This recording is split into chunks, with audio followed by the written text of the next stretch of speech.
suis architecte et je vais vous présenter Travailler en cœur, qui est un livre conçu entre Arken Spaces et Vinci Facilities autour des espaces de travail à l'ère du numérique.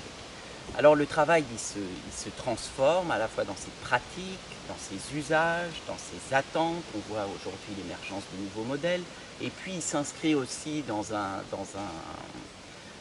champ plus large qui est celui de la ville, qui se modifie aussi par la saturation des flux et par l'urgence de la problématique écologique. Aujourd'hui, les espaces de travail se ressemblent, c'est-à-dire ce sont des plateaux qui sont régulièrement transformés et tout ça n'est pas toujours très écologique. Euh, on voit aussi l'émergence de quelque chose de nouveau qui est l'outil numérique. Et l'outil numérique, moi je le perçois comme une dimension complémentaire. C'est quoi? En fait, ça permet de produire des espaces augmentés. Des espaces augmentés par de l'information, par des usages qui vont être démultipliés et par une efficacité des surfaces construites, de manière à être globalement plus écologique. Mais ce qu'il faut retenir dans un premier temps, c'est qu'un bureau, ce n'est pas une source de coût, mais c'est avant tout un outil créateur de valeur pour l'entreprise. Et c'est une réponse qui va toujours être contextuelle à plusieurs niveaux, parce qu'il s'adresse à plusieurs acteurs, trois acteurs, avec des objectifs différents. D'abord l'employé, qui va rechercher des atmosphères agréables, sensorielles, qui va rechercher du lien, de la relation avec les gens avec qui il travaille, surtout à l'ère du numérique, donc des relations physiques, et puis du bien-être. Le deuxième acteur, c'est l'entreprise qui, elle, recherche de l'efficacité, une adaptation de l'espace à son organisation, c'est-à-dire ses business units, sa manière de manager, et puis aussi une identité, une image, sa porter le sens et les valeurs de l'entreprise. Et le troisième acteur, eh ben, c'est la société, de la même façon qu'un bâtiment s'inscrit dans la ville, et donc la société, elle va être attentive à une forme de durabilité, à un bilan carbone, et puis aussi à la manière dont on peut créer de l'intensité urbaine dans un quartier, comment on peut augmenter la beauté, diminuer les nuisances. Cette étude, ce livre, il est fait en trois parties. Première partie, c'est analyse, concertation. Deuxième partie, c'est les nouvelles transformations à l'ère numérique. Et puis, deuxième partie, et la troisième partie, ce sont les enjeux et comment on va plus loin. Alors, l'analyse, concertation, si on regarde un petit peu l'histoire des espaces de travail à l'ère du numérique, eh ben, on va passer du bureau fermé à l'open space qui apparaît en fait dès le début du XXe siècle, dans les années 1915 je crois, par Frank Lloyd Wright. Et puis l'open space va prendre diverses formes, mais majoritairement ça va devenir le cubicule, qui est une transformation de l'action office en moins bien. Et le cubicule, en fait, c'est ce que vous voyez dans Playtime de Tati, ce sont ces espaces en fait où on est tous un petit peu enfermés, on a une petite appropriation dans un espace relativement bruyant et pas très agréable. Et puis apparaît le flex office dans les années 90, en fait assez tôt. Et ce flex office est aujourd'hui relativement décrié, puisque l'employé a l'impression de perdre même son espace d'appropriation du travail. Alors qu'en fait, le flex office, si on veut le voir intelligemment, on va le combiner avec une boussole numérique qui va permettre de se déplacer. Il doit être la traduction d'une augmentation de la diversité des espaces. Je n'ai pas mon espace permanent, mais j'ai en permanence un choix avec beaucoup d'espace. Ensuite, on a regardé la typologie des bâtiments de bureaux et des environnements, que ce soit une tour, un bâtiment allongé, un bâtiment campus. Et on voit que la tendance aujourd'hui, c'est de se réinscrire dans les centres-villes, d'avoir une mixité fonctionnelle. On n'est plus à cette ère des espaces de bureaux regroupés tous ensemble. Si on regarde cette fois les typologies d'environnement plus intérieur, vous verrez dans le livre qu'il y a quelques exemples qui sont intéressants, mais c'est grosso modo tous les mêmes. Et l'étude montre qu'en fait, ce qu'il y a de plus intéressant, c'est souvent quand on inscrit l'espace de bureau dans un bâtiment qui avait un autre usage avant. Et dans ce qu'on a vu, par exemple, l'espace de coworking de la rue de Truden, qui était un espace temporaire où on inscrivait des bureaux dans une école, fonctionnait relativement bien. On voit que l'évolution des attentes du travailleur et de ses modes de travail ont globalement changé. D'abord, on s'aperçoit qu'il y a une variation des rythmes, avec un éclatement dans le temps, c'est-à-dire je me mets à travailler, je travaille aussi le week-end, je travaille aussi le soir quand je vais envoyer un mail, et de la même façon, il va y avoir des éléments personnels qui vont rentrer dans mon espace temps du travail.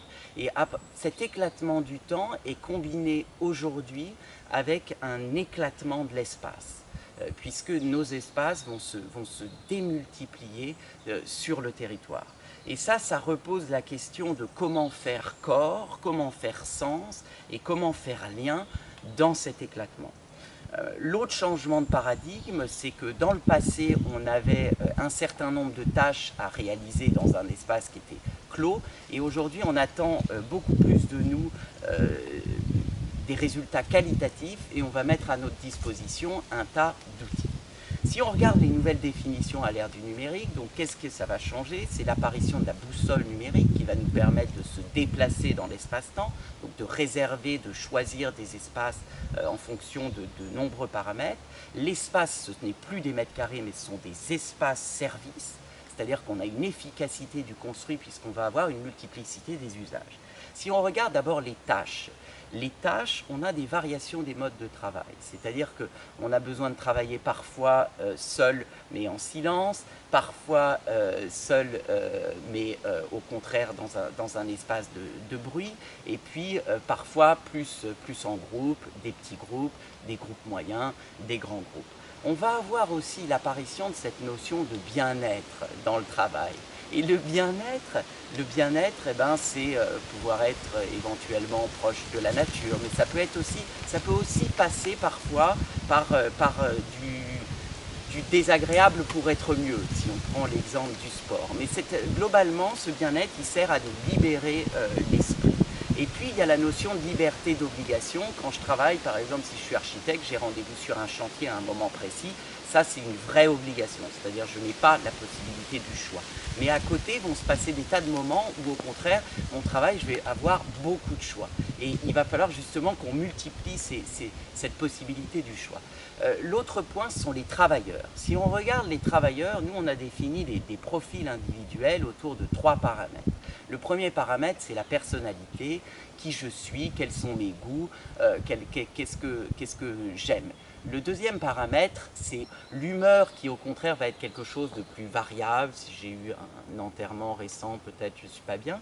Et puis ma position dans l'entreprise, c'est-à-dire à la fois ma position hiérarchique et ma fonction qui va demander certains usages.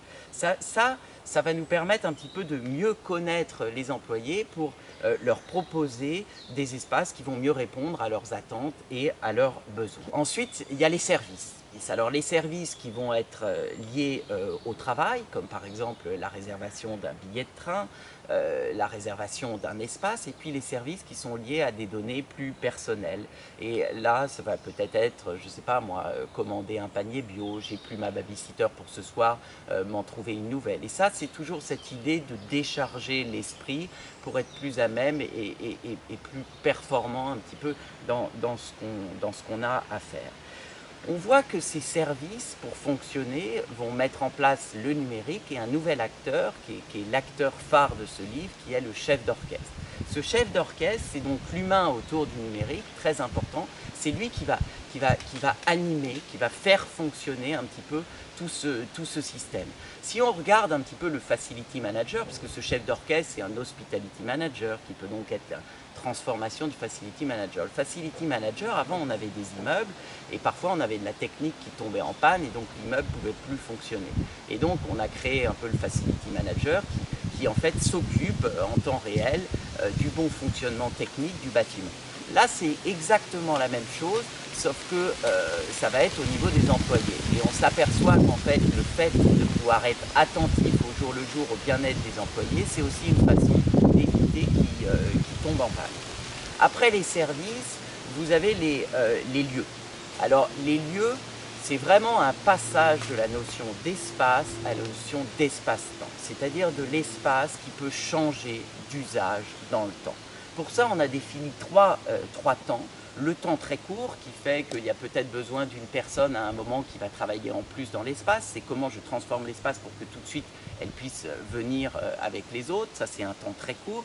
Vous avez un temps plus court aussi, mais qui est plus à l'échelle d'un jour ou 2 jours, parce que cette boussole va permettre, avec de l'intelligence artificielle aussi, d'apprendre un petit peu, d'apprendre les usages et les besoins et de pouvoir les anticiper. Et les anticipant, le chef d'orchestre va pouvoir organiser les espaces de façon à répondre à ces demandes.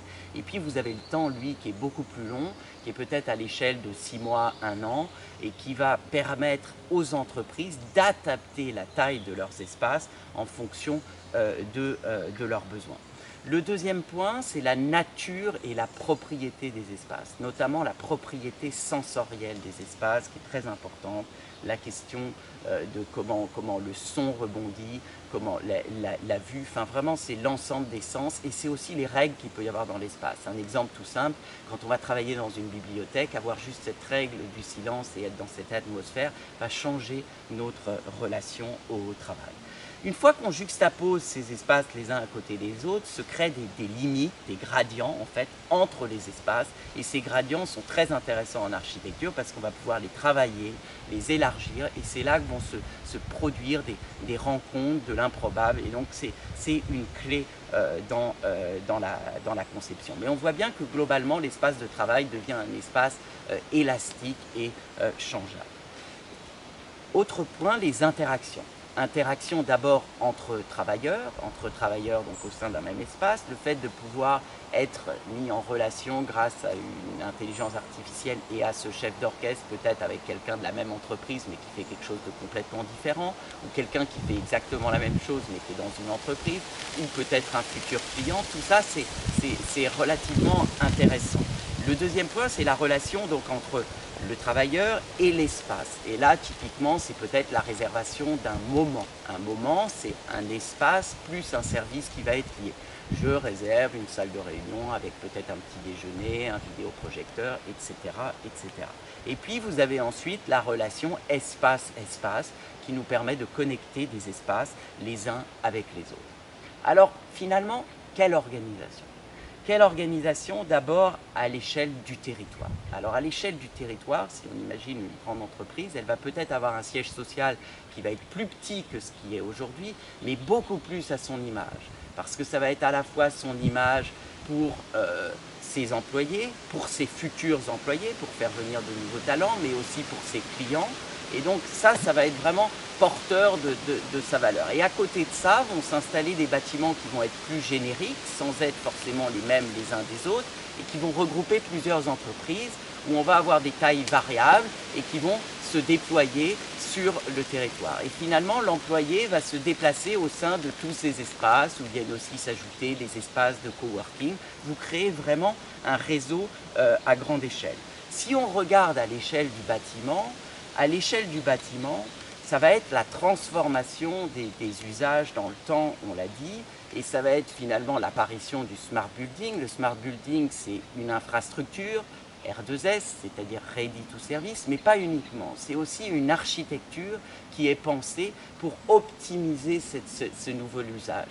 Moi, j'appelle ça, on passe, l'architecte avant, il ordonnait les espaces, maintenant il les coordonne, c'est-à-dire il prend en compte la notion de variation dans le temps. Et une fois ces espaces coordonnés, ils sont animés par le chef d'orchestre dont on a beaucoup parlé.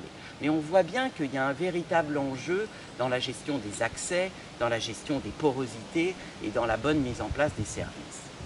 Quelles sont les conséquences? Les conséquences, pour tous, c'est une multiplication de la diversité des espaces, des relations et donc des possibles.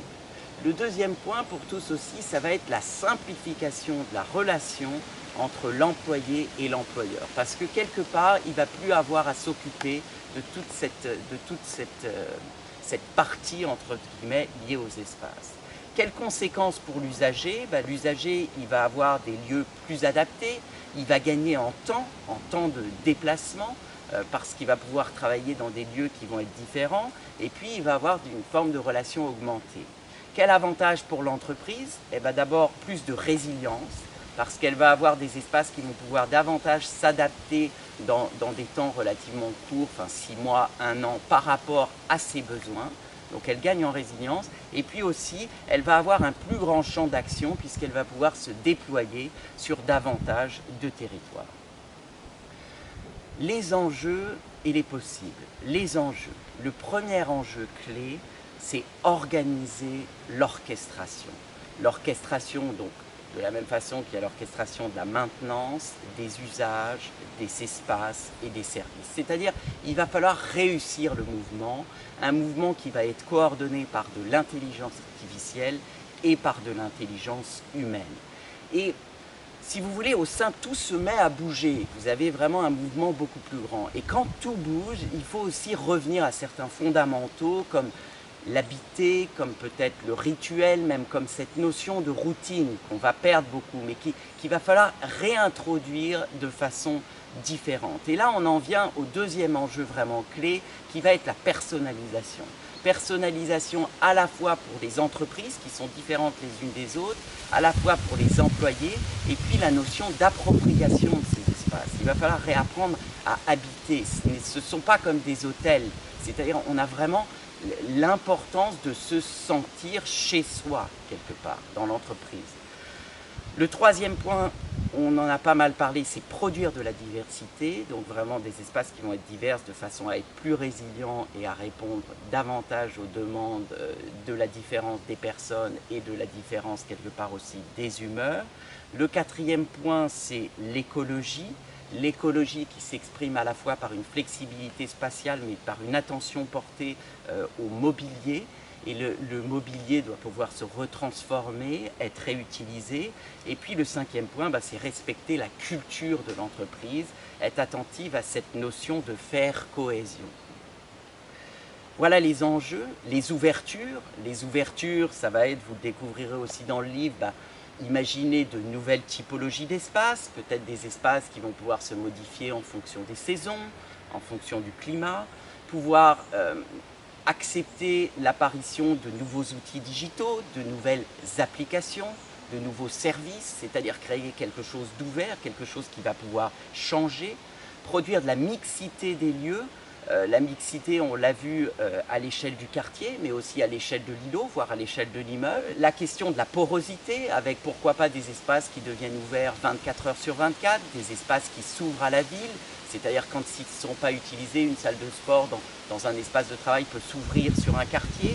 Et puis la question de l'économie circulaire, toujours autour de cette écologie, avec peut-être l'arrivée des imprimantes 3D qui vont pouvoir changer la réutilisation des espaces, leur transformation. On voit bien que dans ce nouveau paradigme qui traite beaucoup de la question de la donnée, va se poser celle de nos données personnelles. Comment j'accepte finalement qu'on prenne de la donnée et des choses qui peuvent être un petit peu intimes. Et c'est pour ça que je pense qu'une des clés, c'est vraiment mettre en place la notion de tiers de confiance. Aujourd'hui, dans l'entreprise, on est principalement dans une relation employé-employeur. Or moi, je n'ai pas envie que mon employeur sache que ma fille est malade ou que ce qu'il y a dans mon panier bio, ou ça, quelque part, ça ne le regarde pas. Et ma façon de pouvoir lui donner, c'est de pouvoir le donner à un acteur tiers. Et c'est pour ça que je pense qu'il devrait y avoir cet acteur tiers qui pourrait être cet hospitality manager qui doit devenir un tiers de confiance. Et c'est la raison pour laquelle ça marcherait. Un peu comme aussi si une république fonctionne avec des pouvoirs, des contre-pouvoirs, il va falloir démultiplier un petit peu cette relation, et je pense que ça peut être une clé dans ces espaces de demain. Alors ensuite, comment on fait? Eh bien, comment on fait? D'abord, il faut mettre en place une méthode. Il faut créer une méthode et une forme de langage pour pouvoir discuter, faire discuter ces espaces avec la notion de l'intelligence artificielle qui va devoir aussi apprendre. Donc la relation espace physique, espace digitaux demande de mettre en place, dès le début, mettre autour de la table l'ensemble des acteurs et pouvoir en fait, voilà, que tout ça avance ensemble avec le même langage. Le deuxième point, c'est la plateforme numérique avec l'écriture d'algorithmes. L'algorithme, en 2 mots, c'est une recette, et cette recette, c'est la clé du fonctionnement du process. Et dans l'écriture de ces algorithmes, il faut évidemment des acteurs comme l'architecte, qui connaît bien la question de l'espace, et puis l'exploitant. Et on l'a dit, troisième point, c'est créer une architecture qui est adaptée à ces nouveaux usages et à cette nouvelle dimension qu'apporte le numérique et aux besoins de l'exploitant. Ainsi, on a chaque bâtiment qui s'accompagne d'une application numérique et d'une animation, quelque part pour fluidifier l'usage, pour gérer l'énergie, c'est un point clé dont on n'a pas parlé mais qui est incorporé dans l'ensemble, et pour augmenter l'espace, c'est-à-dire mieux l'utiliser, l'économiser, le rendre un petit peu élastique pour travailler ensemble, libre et en cœur. Voilà notre petite spectatrice. Hop.